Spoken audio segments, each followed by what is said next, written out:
नमो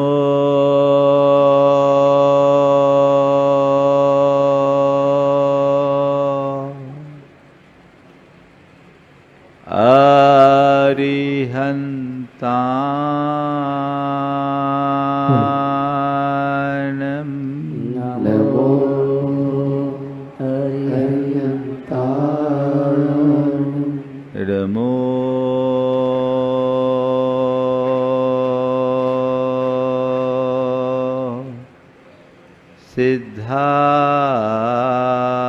सिद्धाणं नमो सिद्धाय नमो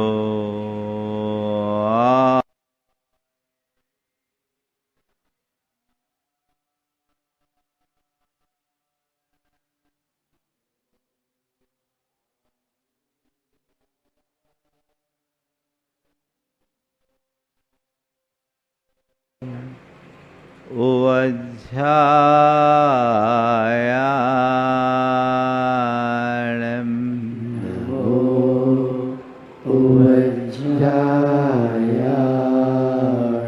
नमो लोये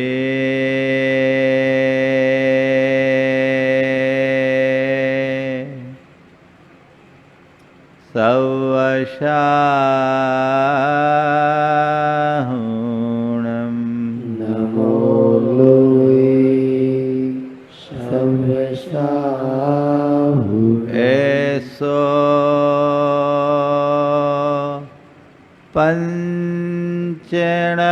पंचणमोयारो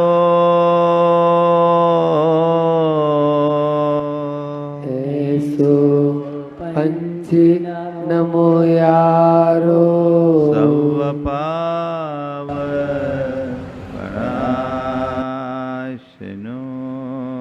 सवपावपणाशिनो मंगलालं च सवेसिं मण्डलानं च सवेसिं पढ़ेमं हो मंगलम परमं होय मङ्गलम्। जय बोलो देवादिदेव 1008 श्री भगवान महावीर स्वामी की जय जय जय। अहिंसा परमो धर्म की जय जय जय। परम पूज्य आचार्य गुरुवर श्री विद्यासागर जी महाराज की जय जय जय। आचार्य श्री समय सागर जी महाराज की, बोले परम पूज्य मुनि श्री प्रमाण सागर जी महाराज की, मुनिवर श्री संतान सागर जी महाराज की, तप कल्याणक महामहोत्सव की नमोस्तु गुरुवर, नमोस्तु नमोस्तु। एक बार एक जिज्ञासु किसी संत के पास पहुंचा। उनके चरणों में निवेदन किया कि गुरुदेव, मैं 1 माह से लगातार आपको सुन रहा हूं। आपकी बातें बड़ी अच्छी लगती है। आप जब कहते हो कि क्रोध बुरा है, लोभ बुरा है, मोह बुरा है, कैसाएं बुरी है, बहुत अच्छा लगता है। आप जब ये बताते हैं कि पाप हमारा शत्रु है, मन को छूता है, लेकिन इसके बावजूद न तो मैं पापों से मुक्त हो पाता हूँ, न कषायों पर नियंत्रण कर पाता हूँ। आखिर इनसे कैसे बचा जाए? जिज्ञासु की प्रार्थना सुन संत मुस्कुराए और उन्होंने पूछा, ये बताओ तुम कहाँ से आते हो? उत्तर दिया कि मैं श्रावस्ती से आता हूँ। कहाँ आते हो? कौशाम्बी आता हूँ। श्रावस्ती से कौशाम्बी कितनी दूर है? उनने हिसाब लगा करके बता दिया, इतनी दूर है। इतनी दूरी पूरी करने वाला श्रावस्ती से कौशाम्बी पहुंच जाता है? बोले जी पहुंच जाता है। लौटने के लिए भी इतनी दूरी पूरी करनी पड़ती है? बोले हाँ, इतनी ही दूरी पूरी करके मैं लौट पाता हूँ। संत ने कहा, ये बताओ क्या इस चर्चा से तुम श्रावस्ती पहुंच जाओगे? बोले नहीं गुरुदेव, चर्चा से कैसे पहुंचूंगा? पहुंचना तो तब संभव होगा जब मैं चलूंगा। तो संत ने उसे समझाते हुए कहा, बस यही तो मैं तुमसे कहता हूं, केवल धर्म की चर्चा सुनने से क्या होगा?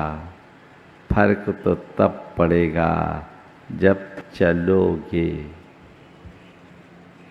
आज बात चलने की है, तब कल्याणक है। आज आप देखेंगे भगवान राजपाट, धन वैभव सबका परित्याग करके निकलेंगे, वन की ओर चलेंगे। उनका दीक्षा कल्याणक है। मुझे पता है आपकी ऐसी कोई तैयारी नहीं है। क्या किसी की? मुहूर्त तो निकला हुआ है ना? लेकिन ऐसे आपकी कोई तैयारी नहीं है कि आप सब कुछ छोड़कर निकल पड़ो। लेकिन एक बात ध्यान रखने की है, जब तक हम चलेंगे नहीं तो मंजिल पर कैसे पहुंचेंगे? चलना तो पड़ेगा। आज चलो तो और कल चलो तो, इस भव में चलो तो, अनंत भव बाद चलो तो, चलना तो पड़ेगा। सवाल चलने की तैयारी का है। अब चले तो जब भी कभी आप लोगों के मन में आता तो होगा, लेकिन फिर क्या होता है? बहुत सारी चीजें जो आजू बाजू की है ना,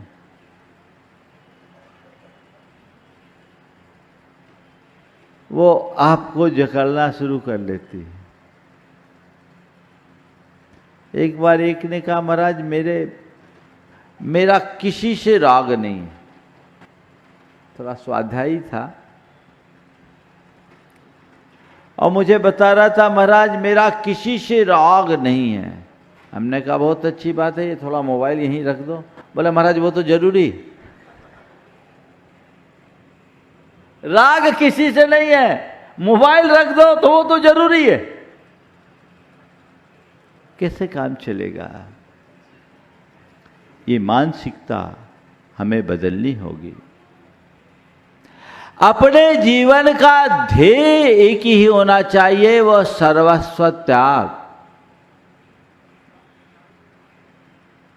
पर कदाचित वैसा न कर पाओ तो त्याग को जीवन का आदर्श बनाकर कम से कम त्यागियों के अनुगामी बनना शुरू करो। और त्यागियों के अनुगामी बनने का अर्थ क्या है? उनके पीछे चलना नहीं। त्यागियों के अनुगामी बनने का अर्थ यह है कि उनके मार्ग का शक्ति और परिस्थिति अनुरूप अनुसरण करना। अनुकरण करो, जितना कर सको उतना करो, पर जहां हो वहां से आगे बढ़ो। बैठे रहने वाले कभी मंजिल तक नहीं पहुंचते और चलने वाले, सही दिशा में चलने वाले कभी नहीं भटकते। अटक जाए बात अलग है, भटकेंगे नहीं, चलो। एक दिन गुरुदेव ने बड़ी अच्छी बात कही थी हम सबको संबोधते हुए कि चिंतन, मनन, प्रवचन बहुत हुआ। चिंतन, मनन, प्रवचन बहुत हुआ, अब कुछ करिए। क्या बोला उन्होंने? अब कुछ करिए, करिए, आगे बढ़िए। वो शुरुआत भले धीमी हो, लेकिन होनी चाहिए।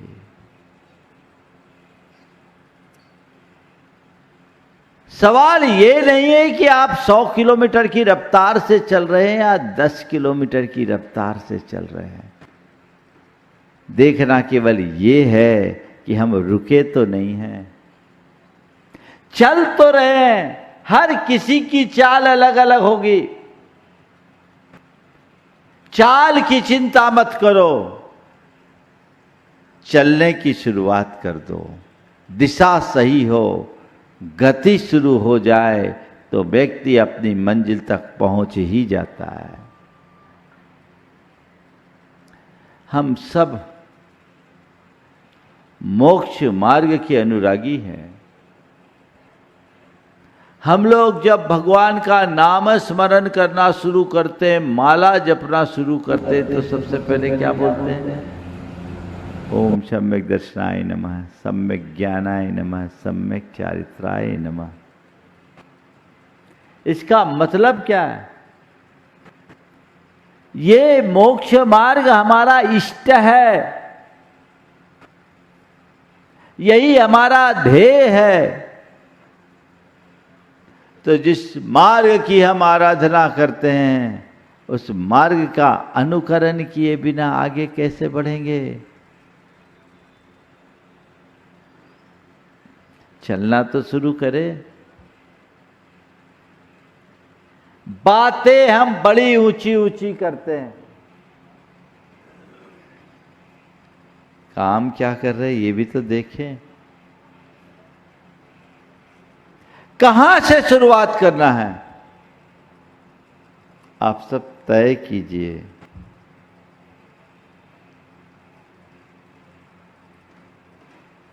गुरुदेव ने मूक माटी में लिखा है,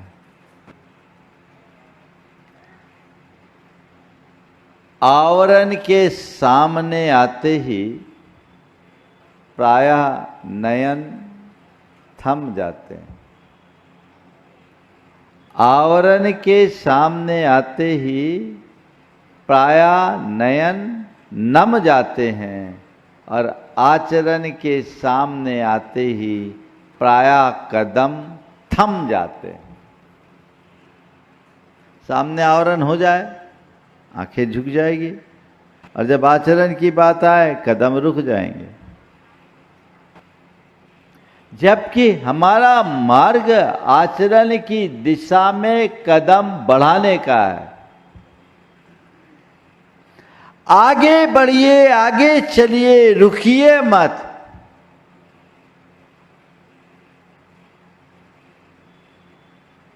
चार बातें: चलना, चलाना, रुकना, रोकना। क्या? चलना, चलाना, रुकना, रोकना।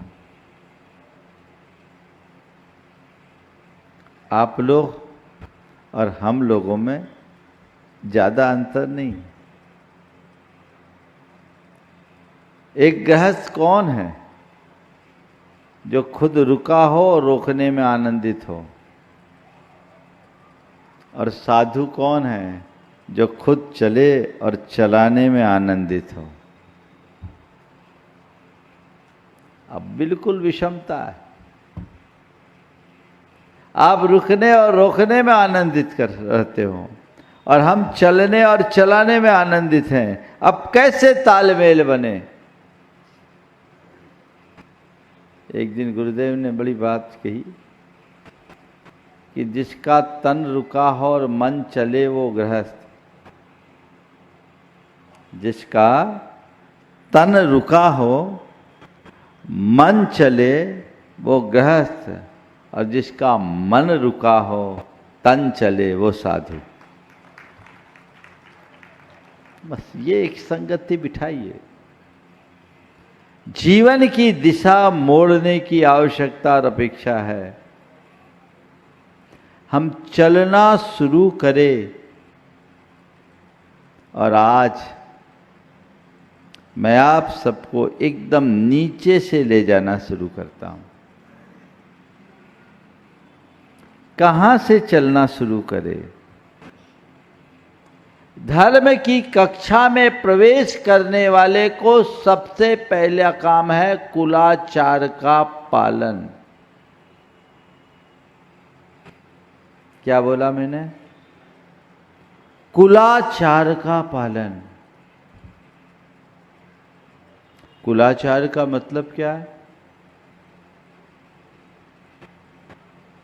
हमारे कुल क्रमागत जो संस्कार है उनका दृढ़ता से अनुपालन।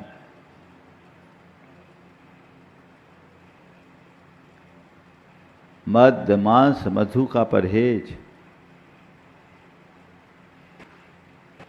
अभक्ष और अशुद्ध पदार्थों के सेवन का परहेज, सात्विकता का अनुपालन, अपने खान पान और प्रवृत्तियों में दया का पालन, ये आपका कुलाचार है जो हमें घुट्टियों के संस्कार में मिला। आप आपको भाग्यशाली महसूस कीजिए कि आप ऐसे कुल में जन्म लिए हैं जहां पीढ़ियों से हिंसा और हत्या नहीं हुई। अगर खोज किया जाए तो आपके डीएनए में अहिंसा मिलेगा। कितना बड़ा गौरव का विषय है। अहिंसा जिसके खून में हो। ये क्यों कर हुआ?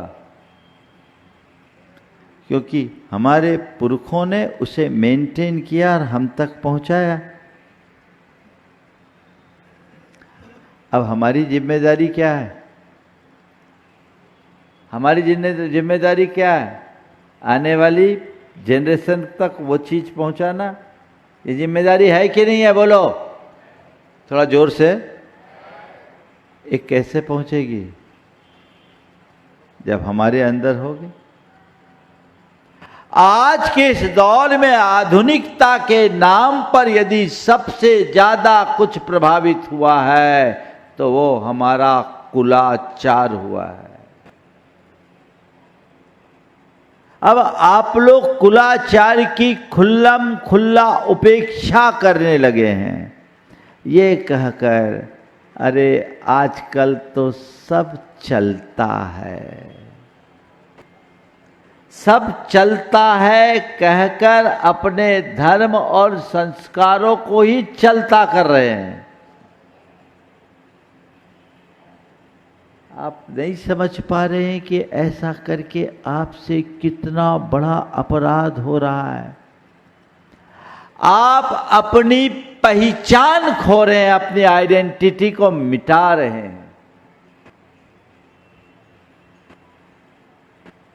मैं आपसे पूछना चाहता हूं, अपनी पहचान को खोना क्या अच्छी बात है? बोलो थोड़ा जोर से। फिर आप क्या कर रहे हैं? अपनी पहचान बना रहे हैं कि मिटा रहे हैं? बोलिए, इसके लिए जिम्मेदार कौन है? आप जितना चाहे आधुनिक बनिए, मुझे आधुनिकता से कोई एतराज नहीं, पर बस इतना ही कहना चाहता हूं, अपनी मौलिक पहचान को बचाए रखिए। चीनी यात्री ह्वेन सांग जब भारत आया, चीनी यात्री ह्वेन सांग जब भारत आया, उसने अपनी यात्रा कथा लिखी। उसमें वैशाली का वर्णन लिखा। वैशाली के वर्णन में उसने लिखा कि मैंने वहां बड़ी संख्या में निर्ग्रंथों को देखा। उस जमाने में जैनी निर्ग्रंथ कहलाते थे। जैन धर्म को निर्ग्रंथ धर्म भी कहा जाता था। उन्होंने लिखा कि मैंने बड़ी संख्या में निर्ग्रंथों को देखा और समाज में उनका अतिरिक्त सम्मान था। क्या शब्द है? मैंने वैशाली के वर्णन में लिखा, मैंने वहां बड़ी संख्या में निर्ग्रंथों को देखा, समाज में उनका अतिरिक्त सम्मान था और उनकी सबसे बड़ी विशेषता थी कि सूर्योदय से उनकी दिनचर्या शुरू होती थी और सूर्यास्त में सिमट जाती थी। बोलो, ये क्या थी? ये हमारी पहचान थी। आज बची है? बोलो। मुझे याद है जब मैं छोटा था, दूध लेने जाता था, तो जिस ग्वाले के यहाँ से दूध लाता था, वो ग्वाला कहता था, जैनी लोग सियार भोंकने के बाद नहीं खाते। ज़्यादा पुरानी बात नहीं, 45-50 साल पुरानी बात कह रहा हूँ। क्या बोलते थे? जैन लोग सियार भौंकने के बाद नहीं खाते। अब आप लोग कितने होशियार हो गए आपको ही पता है। खो गई पहचान। अब बोलो, इसका जिम्मेदार कौन? अपनी धार्मिक पहचान को खोकर आप क्या पाएंगे? जबकि इसके पीछे पूरा विज्ञान भी जुड़ा है। ये भी कुलाचार का एक अंग है। खान पान की शुद्धि होनी चाहिए और रात्रि भोजन हमारे स्वास्थ्य की दृष्टि से अच्छा नहीं है, ये बात प्रमाणित हो चुका।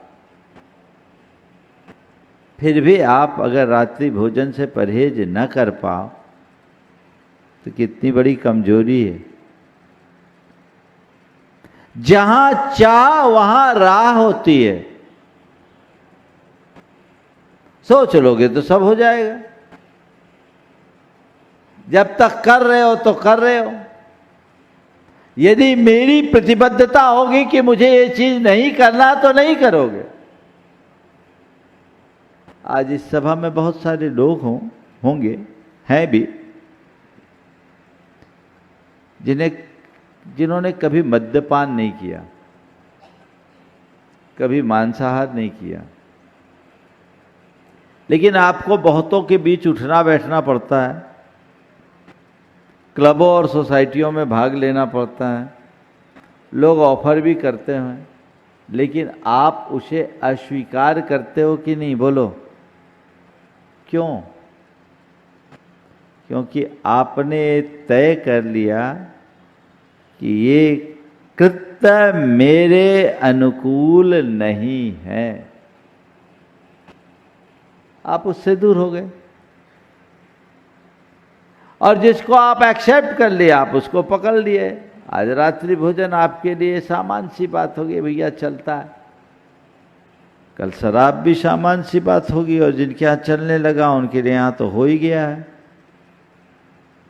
कुलाचार की बात आपसे क्या करूं?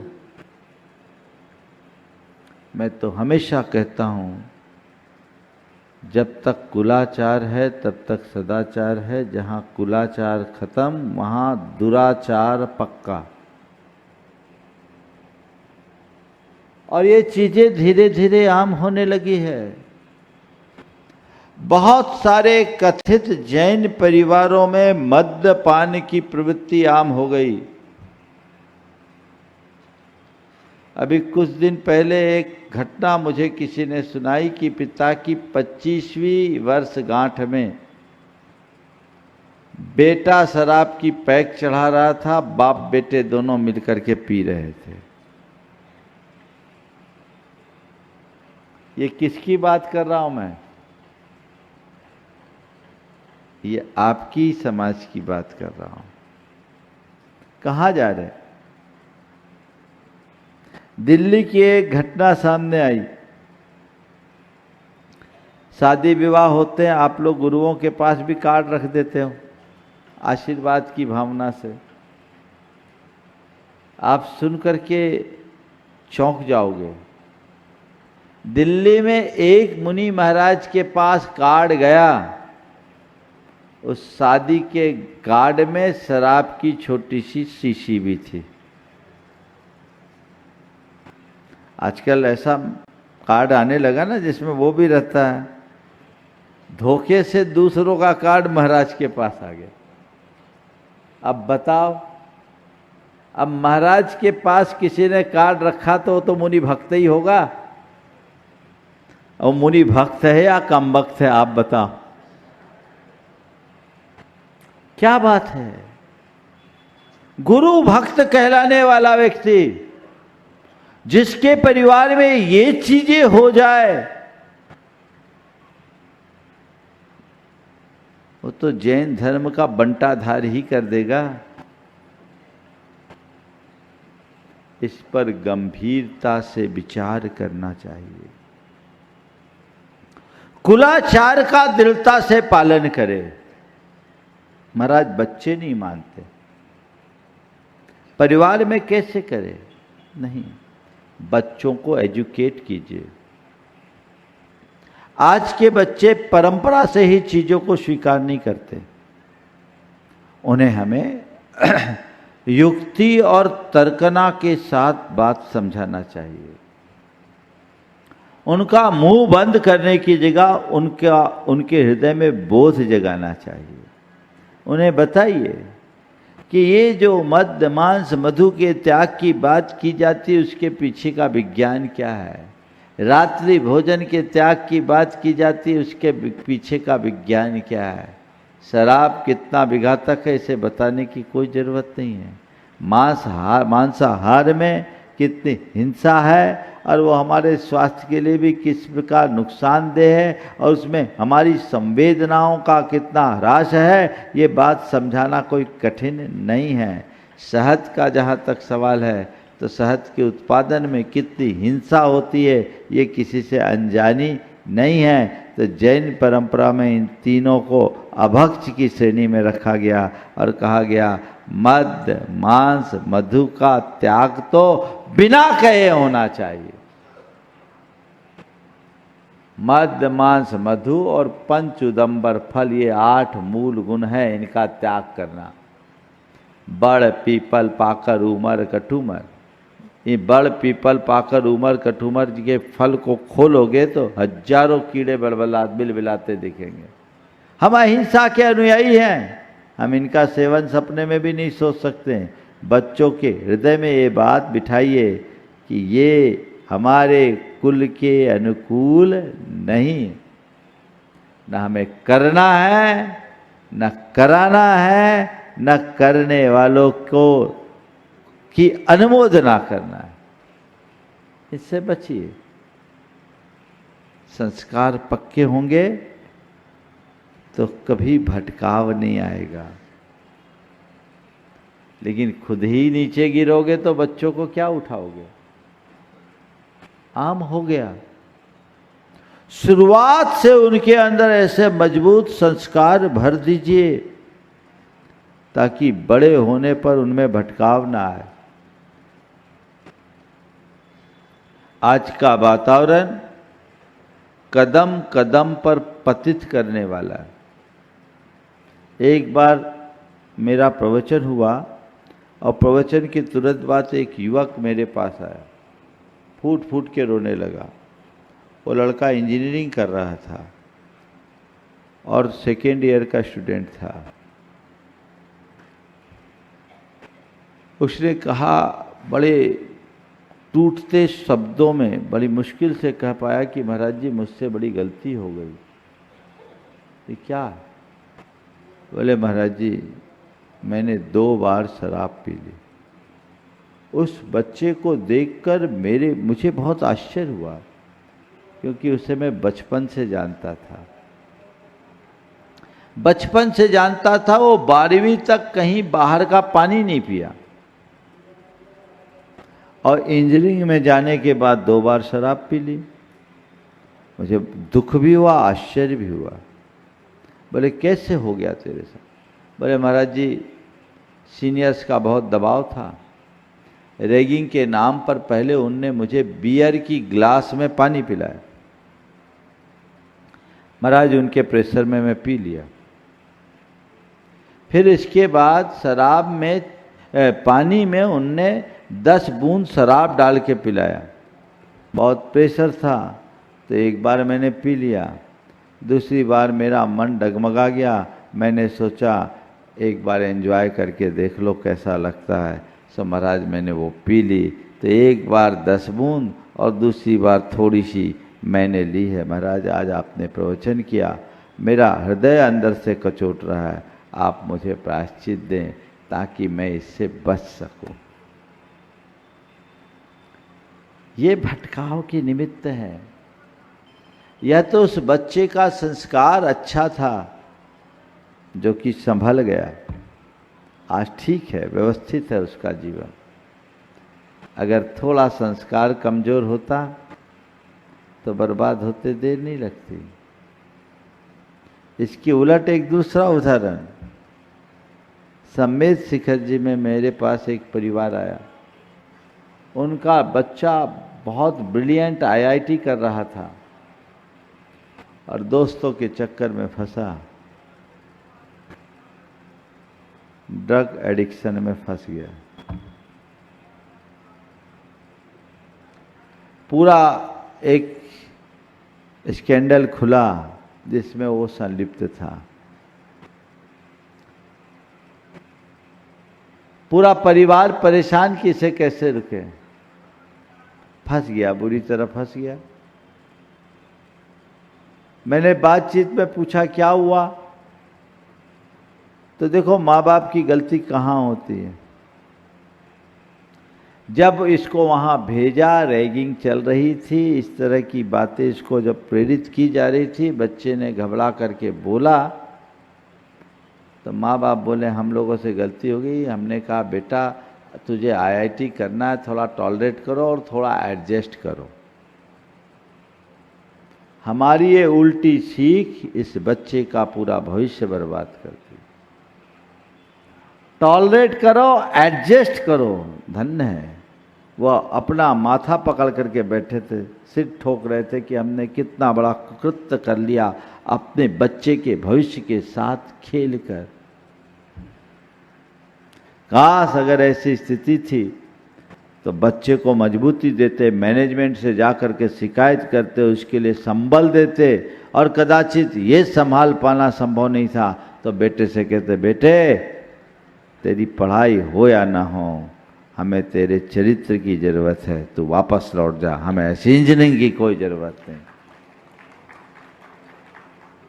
हमने प्रमुखता किसको दी? हमें ये देखना है। तो कुलाचार का दृढ़ता से पालन आपके धार्मिक जीवन की सबसे पहली शुरुआत है। ये सुनिश्चित कीजिए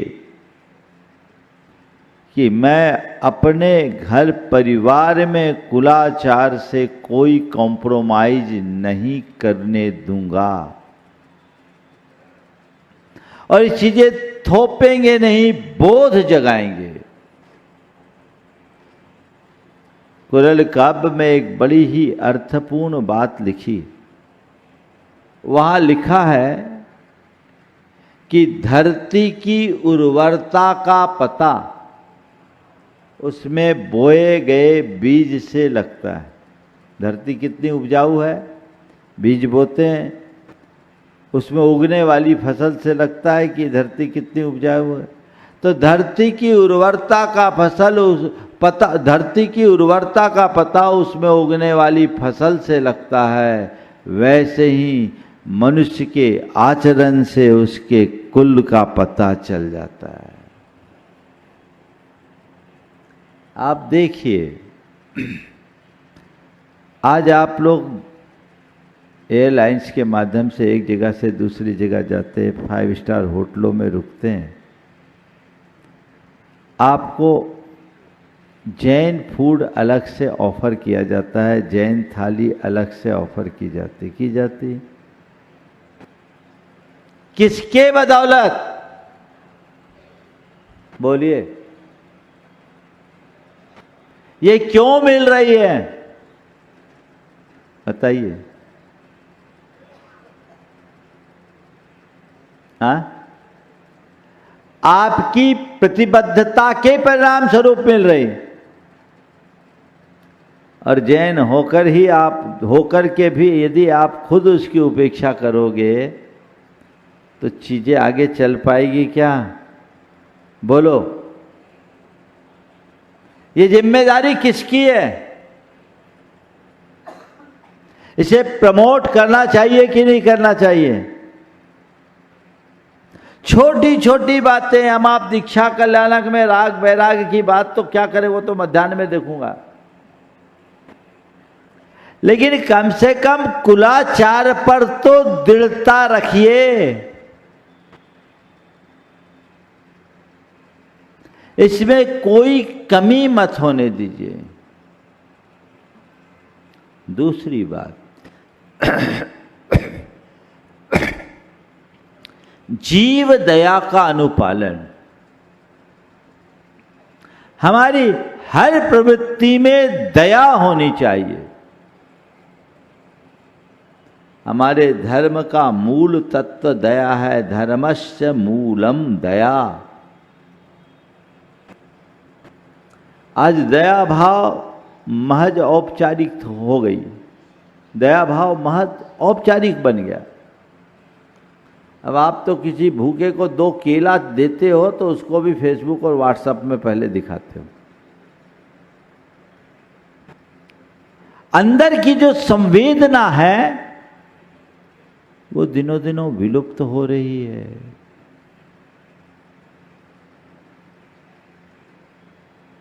कुरल काव्य में लिखा है, जैसे सूखी धरती पर अंकुर नहीं फूटता, वैसे ही जिनका हृदय दया से आर्द्र नहीं है, धर्म का अंकुर नहीं फूटता।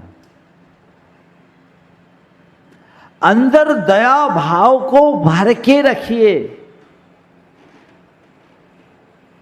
आज के दौर में मनुष्य की संवेदना बुरी तरह प्रभावित हुई है और बढ़ती हुई संवेदनहीनता ने हमें बहुत ज़्यादा क्रोधी, निष्ठुर और क्रूर बना दिया है, जिसके परिणाम स्वरूप दया, करुणा जैसे मूल्य हमारे जीवन से दूर होते जा रहे हैं। इनसे बचिए। दया के संस्कार अपने हृदय में जगाइए। आज आपको खान पान की शुद्धि की बात की जाती है। आप लोग बोलते हैं ये नहीं खाओ, वो नहीं खाओ। तो एक परिवार में एक बच्चा था, उसकी माँ धार्मिक थी और वो बताई, बेटा देखो आजकल ई नंबर देख करके खाना चाहिए, सब में गड़बड़ चीजें होती, मत खाओ। बेटे ने सीधे कहा, सब में कुछ न कुछ डला है, फिर हम क्या खाएं? उसकी माँ बहुत समझदार थी। उसने कहा, बेटा मैं तेरे प्रश्न का उत्तर नहीं दे सकती, तू चल महाराज के पास। और मेरे पास ला करके बोली महाराज जी इसे बताइए, मैंने इसे बोला आप लोगों के प्रवचन में ई नंबर के बारे में मैंने सुना था, इसने ई नंबर को सर्च किया और कहा सब में कुछ ना कुछ मिला है, तो अब क्या खाएं। तो महाराज मैं इसको क्या जवाब दूं, मेरे पास कोई जवाब नहीं, आप ही बताएं। मैंने उस बच्चे से कहा बेटा मैं तुम्हें किसी भी चीज को खाने से मना नहीं करता, तेरी जो इच्छा है सो खा, पर एक बात बताओ हम किसी को जीवन दे सकते हैं क्या? बोला नहीं। हम किसी को जीवन दे सकते हैं क्या? बोला नहीं।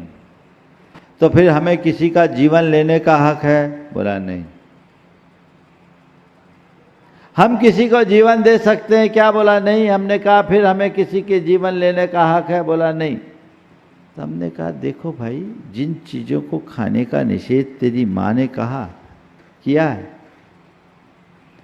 वो निषेध इसलिए नहीं किया कि तेरी माँ तुझे वो चीज़ें खिलाना नहीं चाहती, वो निषेध केवल इसलिए किया गया कि उनमें जीव हिंसा है और तू किसी के प्राणों की हत्या करना के राजी है तो कर ले, तू किसी को मारना चाहेगा? बोला नहीं। तो हम बोले जिसमें प्राणी की हत्या के बाद जिसमें किसी प्राणी का मांस हो या किसी प्राणी की चर्बी हो उस चीज़ को खाना चाहेगा? बोले नहीं खाना चाहेंगे। हम बोले अब बोल तुम क्या करोगे? बोले महाराज आपने जिस तरीके से मुझे समझा दिया अब मुझे कुछ कहने की ज़रूरत नहीं है, मैं अब इन चीज़ों से बचूंगा। मैंने उसकी माँ से कहा जो चीज़ें खाने की इच्छा करता है उन चीज़ों को आप अपने घर में तैयार करके शुद्ध तरीके से खिलाओ, बच्चा बच जाएगा, उसका शौक भी पल जाएगा और संवेदना भी सुरक्षित होगी। ये काम अभी अमेरिका में बहुत अच्छा हो रहा है। वहाँ सैफ अली अजमेरा जो प्रमाणिक समूह को आगे बढ़ा रही है NRI पाठशाला में, वो सब चीज़ें पूरी तरह से अहिंसा वे ऑफ लाइफ के माध्यम से बच्चों को सिखाते हैं कि घर में कैसे बनाएं इन चीज़ों को, संवेदना को जागृत करते हुए अभक्ष्य पदार्थों से मुक्त कराने का उपक्रम। हाँ हाँ, इन्होंने महाराज जी ने बताया, महाराज जी के पास ज़्यादा जानकारी है। फास्ट फूड के नाम से भी पूरी रेसिपी दी कि हमारे पुराने समय का फूड क्या था, हम फास्ट फूड की जगह फास्ट फूड खाएं। एक अच्छा कंसेप्ट और बड़ा अवेयरनेस। बच्चे के हृदय में जो अमेरिका में जन्मे पले बढ़े बच्चे हैं उनमें ये परिवर्तन आप भी तो ला सकते हैं। तो दया का अनुपालन होना चाहिए दृढ़ता से। तीसरी बात, धार्मिक क्रियाओं और कर्तव्यों के प्रति निष्ठा। मोक्ष मार्ग को पुष्ट करना चाहते हैं तो हम अपने धार्मिक कर्तव्यों के प्रति निष्ठावान बने, दृढ़ता से उसका पालन करें। लेकिन हम उसे मनोवैज्ञानिक तरीके से समझाएं, अंदर संस्कार जगाए। हम बच्चों को कह देते मंदिर जाओ, हम बच्चों को कह देते माला फेरो, हम बच्चों से कह देते भगवान का नाम लो, लेकिन हम ये बताने में विफल रहते कि मंदिर हमें क्यों जाना है, पूजन हमें क्यों करना है, माला हमें क्यों फेरना है, अन्य धार्मिक कर्तव्य का पालन क्यों करना है, ये बताने में प्रायः पीछे रह जाते हैं। जमाना बदल गया। मुझे याद है जब हम छोटे थे मंदिर नहीं जाते थे तो कहते थे कि मंदिर जाओ नहीं तो नाश्ता नहीं मिलेगा। मंदिर जाना पड़ता था। आज के बच्चे ये सब सुनने वाले नहीं हैं। और मैं कहता हूं आपको अपने बच्चे से ये कहना ही ना पड़े कि तू ये कर नहीं तो ये नहीं मिलेगा। आप अपने बच्चे को इस तरीके से तैयार करें कि वो खुद कहे कि मुझे मंदिर ले चलो। कदाचित मंदिर छूट जाए तो बच्चा रोए,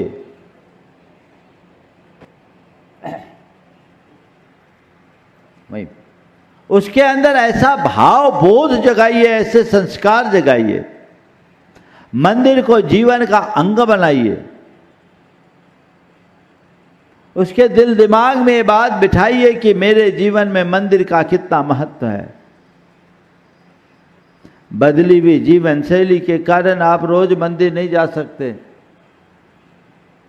जिनका घर दूर है वो रोज मंदिर नहीं जा सकते। कम से कम वो सप्ताह में एक दिन मंदिर को अपने परिवार के साथ जाए अनिवार्य बना दे। आज दूसरे संप्रदायों में ऐसा है ना, रविवार है तो वो जाएंगे ही, जिनको रविवार को जाना है, शुक्रवार को जिनको जाना है वो शुक्रवार को जाएंगे ही, पर तुम्हारा तो कोई वार ही नहीं है। क्यों? क्योंकि मंदिर से सच्चा प्यार नहीं है, तुम्हारा मन तैयार नहीं है। ये शुरुआत अपने घर में कीजिए और इसमें एक कड़ी जोड़िए।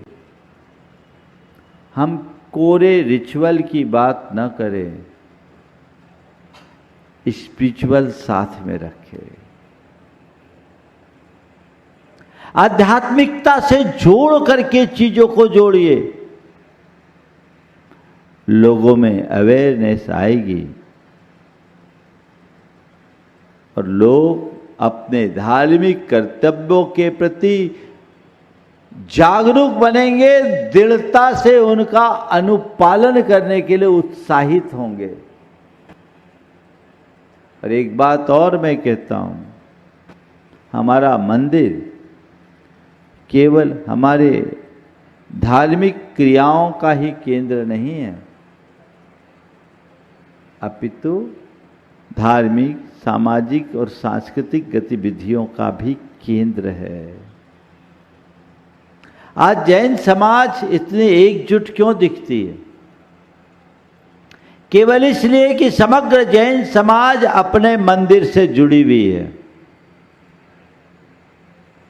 समाज इकट्ठी होती है, सामाजिकता बनी रहती है, एक पल में सारा संदेश समाज के साथ जुड़ा रहता है, तो ये सामाजिक एकता का भी प्रतीक है और इसके कारण हमारे सामाजिक संस्कार और सरोकार भी जुड़ जाते हैं। मंदिर से जुड़े होने के कारण हमें अपने सांस्कृतिक परंपरा का भी बोध होता है।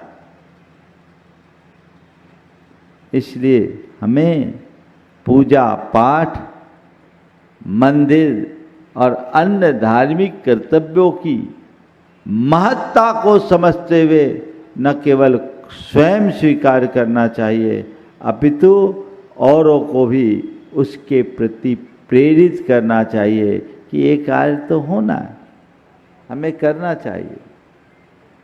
दृढ़ता जगाइए। मेरे संपर्क में एक परिवार है सिंगापुर में, उनका बच्चा स्कूल जाता है, नाम भी रखा है मोक्ष, और रोज अभिषेक करके जाता है। हर जन्मदिन में मेरे पास अपने माँ बाप को लेके आता है। ऐसे संस्कार हुए कि बोला मैं जिस दिन 8 साल का होऊंगा मुझे गुरुदेव के पास ले चलो, वहाँ संस्कार करा के अपना पहला अभिषेक कराऊंगा। और 8 साल का होने के बाद वो रोज़ अभिषेक करता, अभिषेक किए बिना वो स्कूल नहीं जाता। उसके पीछे उन्हें मशक्क़त भी करनी पड़ती है, लेकिन जाता है। और उसके मैंने पूछा तो उसके पिता ने कहा महाराज ये बोलता है कि मैं भाग्यशाली हूँ, मैं अभिषेक करने का योग्य हूँ, भगवान का स्पर्श करने का सुअवसर मिलता है तो मेरा पूरा दिन अच्छा जाता है, मुझे ये करना है। उसके अंदर ऐसे भाव जग गए। हम अपने बच्चों में इन सब बातों को कितना प्रमुखता देते हैं। और चौथी बात, नियमों के प्रति दृढ़ता, जो आजकल प्रायः गौण होता जा रहा है। आपके घर परिवार में अपने उसूलों में दृढ़ता कम दिखती है। कदाचित कोई नियम ले लिए, टूट गया, अरे चलता है। छोटा बच्चा अगर कोई नियम लेने को तैयार हो, अरे अभी से मत लो, ले लिया कोई बात नहीं, चलता है, मामला बिगड़ जाता है। फिर वो मजबूती से उनका पालन करने में तत्पर नहीं होता, उसमें भटकाव भी आता है। तो ये सब चीज़ें आज के दीक्षा कल्याणक के दिन यदि घर घर में आ जाए, कुलाचार का पालन, जीव दया का पालन, तीसरा क्या बोला था मैंने, कुलाचार का पालन, जीव दया का पालन, और तीसरे क्रम में क्या बोला,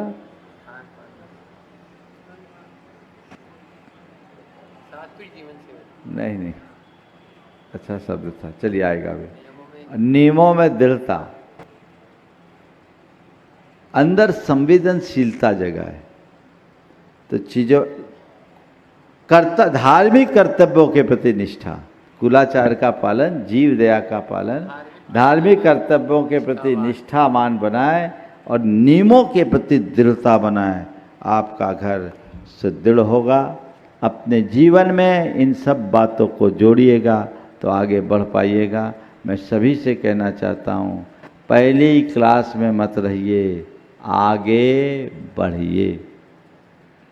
उम्र पार करने के बाद भी आप देखिए, जहाँ 30 बरस पहले थे वहीं आज हैं, तो क्या होगा। आपने अपना फाइनेंशियल ग्राफ बहुत ऊंचा बढ़ा दिया, आपने अपनी सामाजिक पहचान भी आगे बढ़ा ली, पर धर्म के क्षेत्र में कहाँ आपको ये भी देखना है, वहाँ से कुछ आगे बढ़ने की कोशिश करनी चाहिए। हरिवंश राय बच्चन की इन पंक्तियों के साथ मैं विराम लूँगा। कुछ लिख के सो, कुछ पढ़ के सो, कुछ लिख के सो, कुछ पढ़ के सो, जिस जगह जागा सवेरे उस जगह से बढ़ के सो, एक सीढ़ी चढ़ के सो।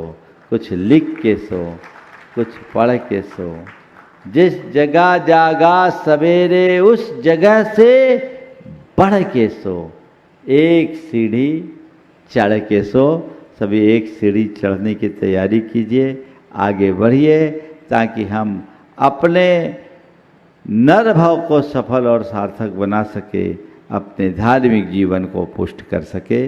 मंगल भावना एक साथ। मंगल मंगल होय जगत में सब मंगल में होय, मंगल मंगल होय जगत में सब मंगल में हो।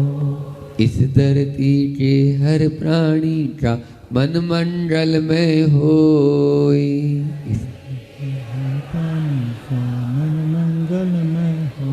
कहीं क्लेश कालेश रहे ना दुख कहीं भी होय,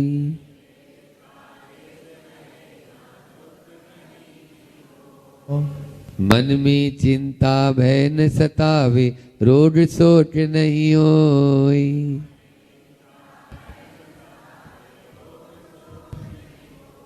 नहीं वैर अभिमान हो मन में, क्षोभ कभी नहीं होय।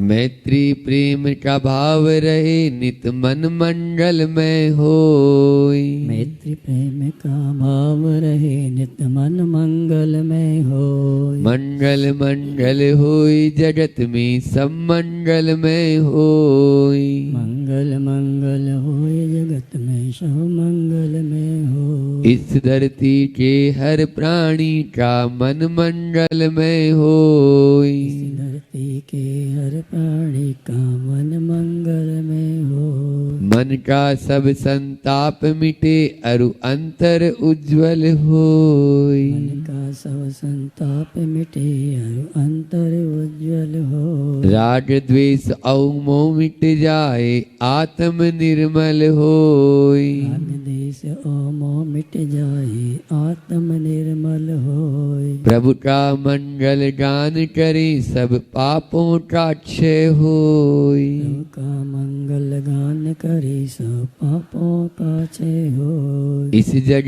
के हर प्राणी का हर दिन मंगलमय होय। इस जग के हर प्राणी का हर दिन मंगलमय हो। मंगल मंगल होय जगत में सब मंगलमय होय। मंगल मंगल होए जगत में सब मंगलमय हो। इस धरती के हर प्राणी का मन मंगलमय होय। इस धरती के हर प्राणी का मन मंगलमय हो। गुरु हो मंगल प्रभु हो मंगल धर्म सुमंगल होय। गुरु मंगल धर्म सुमंगल हो। मात पिता का जीवन मंगल परिजन मंगल होय। माता पिता का जीवन मंगल परिजन मंगल हो। जन का मंगल गण का मंगल मन का मंगल होय। जन का मंगल गण का मंगल मन का मंगल हो। राजा प्रजा सभी का मंगल धरा धर्म में होय। राजा प्रजा सभी का मंगल धरा धर्म में हो। मंगल मंगल होय जगत में सब मंगलमय होय। मंगल मंगल होए जगत में सब मंगलमय हो। इस धरती के हर प्राणी का मन मंगलमय होय। इस धरती के हर प्राणी का मन मंगलमय होय। मंगलमय हो प्रात हमारा रात सुमंगल होय। मंगल में हो प्रातः हमारा रात सुमंगल हो। जीवन के हर पल हर क्षण की बात सुमंगल होय। जीवन के हर पल हर क्षण की बात सुमंगल हो।